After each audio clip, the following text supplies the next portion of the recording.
오늘 하나님의 말씀은 시편 45편 1절에서 5절 말씀입니다. 내 마음이 좋은 말로 왕을 위하여 지은 것을 말하리니 내 혀는 글솜씨가 뛰어난 서기관의 붓끝과 같도다. 왕은 사람들보다 아름다워 은혜를 입술에 머금으니 그러므로 하나님이 왕에게 영원히 복을 주시도다. 용사여 칼을 허리에 차고 왕의 영화와 위엄을 입으소서. 왕은 진리와 온유와 공의를 위하여 왕의 위엄을 세우고 병거에 오르소서. 왕의 오른손이 왕에게 놀라운 일을 가르치이다. 왕의 화살은 날카로워 왕의 원수의 염통을 뚫으니 만민이 왕 앞에 엎드려지는 도다. 아멘. 신앙의 결혼 서약식이란 제목을 갖고 여러분과 말씀을 나누고자 합니다. 오늘 이 말씀에 보면은 시편 45편에 보면 고라의 자손 마스길 그리고 사랑의 노래라는 이런 글이 있습니다. 이 사랑의 노래, 우리가 이 사랑의 노래라는 말이 어떤 말이냐면 남자와 여자가 이 연인이 서로 사랑해서 결국에는 이 결혼식을 올리는 때에 올리는 노래라는 거지요. 우리가 결혼을 하게 되면 선남 선녀가 결혼을 하게 되면 많은 사람들을 부르게 됩니다. 그리고 가장 이쁜 옷을 입고 그리고 금가락지를 끼우고 사람들이 보는 앞에서 서약식을 합니다. 서약을 할 때 신랑은 이 신부를 평생 사랑하고 봉사하고 공주처럼 받아들일 것을 맹세합니까? 예 하고 대답을 합니다. 반대로 신부에게도 똑같은 말을 묻습니다. 그 광경을 이렇게 보면 너무너무 아름답습니다. 그 하객들이 와서 축하를 불러주고 그 모든 이 결혼식 속에서 나타나는 건 아름다움밖에 없습니다. 오늘 이 말씀에서도 사랑의 노래라는 말은 왕과 그 왕비가 서로 이제 결혼을 하는 그 장면을 오늘 말씀을 하고 있는 거예요. 요한계시록 21장 2절 말씀에 보면은 예수님께서 예루살렘 그리고 신부를 위해서 단장을 하는 모습이 21장에서 나옵니다. 새 예루살렘 신부를 맞아들일 때에 그 예루살렘 성 얼마나 단장을 이쁘게 하고 아름답게 하기 위해서 합니까? 신부를 맞이하기 위해서 하는 거예요. 오늘 이 말씀에서도 이 왕에 대해서 이야기를 합니다. 이 왕은 신부를 맞아들이기 위해서 궁전을 얼마나 아름답게 꾸미는지 모릅니다. 그리고 왕의 어떤 그 위엄, 왕의 어떤 그 모습의 어떤 그 자랑스러움, 그것을 오늘 본문 말씀에서는 표현을 하고 있다라는 겁니다. 이처럼 하나님께서 우리 이스라엘 백성들과 결혼을 했어요. 결혼을 하면서 이 부귀 영화를 누릴 수 있도록 허락해 주셔요.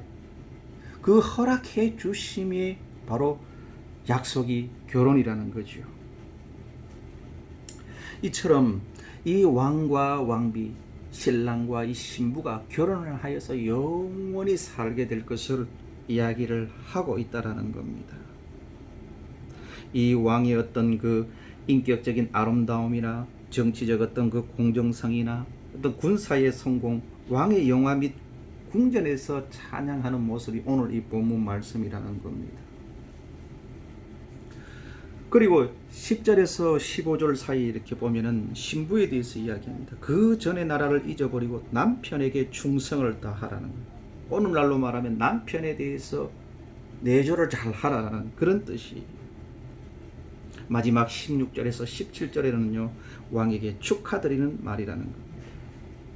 남자가 여자를 사랑하고 여자가 남자를 그 사랑할 때 사랑했던 그 성기를 보면은요 사랑하는 그 대상을 위해서 고민하는 겁니다. 어떻게 하면 이 사랑하는 여자를 어떻게 해요? 기쁘게 할 수 있을까? 그리고 어떻게 하면 즐거움을 줄 수 있을까? 사랑하는 사람의 그 성질이 나타나는 행동입니다. 남자와 여자가 그 결혼을 하여서 아이를 낳습니다. 그 아이를 낳으면 얼마나 이쁜지 모릅니다. 그 아이가 오물조물 이렇게 주는 음식을 받아 먹을 때 오물조물하는 그 모습 보면요 너무너무 이쁘고 너무너무 귀엽습니다. 아무리 줘도 아까운 마음이 들지 않습니다. 이 사랑이라는 것은 이런 거예요. 내가 줘도 아깝다는 생각이 안 드는 거예요. 계속해서 주고 싶어요. 이 사랑하는 사람의 그 행동이고 모습이라는 거죠. 하나님이 우리를 사랑하실 때 하나님이 보시기에 심히 아름다웠고 심히 보기 좋았다라는 것은 사랑스럽다라는 거예요. 뭘 줘도 아까운 게 없었다. 이처럼요, 남자와 여자가 그 사랑하는 거, 신랑과 신부가 사랑하는 거, 신부는 신랑을 대해서 내줘 충성을 다하고 신랑은 신부를 어떻게 계속해서 사랑해 줘야 되는 거. 오늘 이 본문 말씀을 이야기를 하고 있습니다.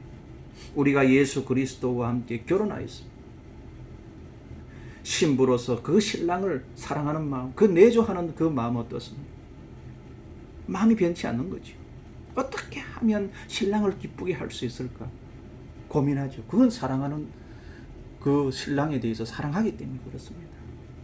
우리의 일상생활 속에서 신랑이신 예수 그리스도를 얼마나 사랑하고 계시는가, 그 사랑에 대해서 얼마나 고민하고 계시는가. 신랑이 이거 하면 참 기뻐하겠다, 내가 이런 행동을 하면 신랑이 좋아하겠다, 그 고민으로 가득 차 있는 사람이 신부이고 신랑이고 사랑하는 사람이라는 겁니다. 오늘 말씀이 그걸 이야기를 하고 있어요. 신랑이신 그 예수 그리스도를 향해서 우리가 끊임없이 충성하고 사랑하고 회의함에 빠지지 아니하고 오직 신랑을 위해서 살아가는 그 신부가 되라는 것. 그것이 가장 아름다운 사랑의 그 표현이라는 것. 오늘 이 본문 말씀에서 이야기를 하고 있다라는 겁니다. 우리의 삶에 있어서도요, 내가 예수를 믿고 예수를 신랑으로 모시는 그 가운데 내가 참 사랑하는 그 예수를 위해서 얼마나 고심하고 얼마나 고민하는가. 그건 신앙에서 나타나는 겁니다. 그런데 잠시 잊어버리고 딴 것이 마음에 들고 신랑보다 이것이 마음에 들고 하면요, 사랑이 식어지기 시작합니다. 예수님께서도 10처녀의 그 비유를 하셨습니다. 어리석은 5처녀, 미련한 지혜로운 5처녀. 지혜로운 5처녀는 끝까지 사랑했어요. 끝까지 기다렸는 거예요. 어떤 환경이 올지라도요. 거기에 굴하지 않고 오직 신랑에 대한 그 사랑을 계속해서 표현했던 것입니다. 우리 신앙도 마찬가지. 어떤 환난과 고통이 있을지라도 주님을 사랑한다면 그 사랑하는 마음의 행동으로 나타나는 저와 여러분이 됐으면 좋겠습니다.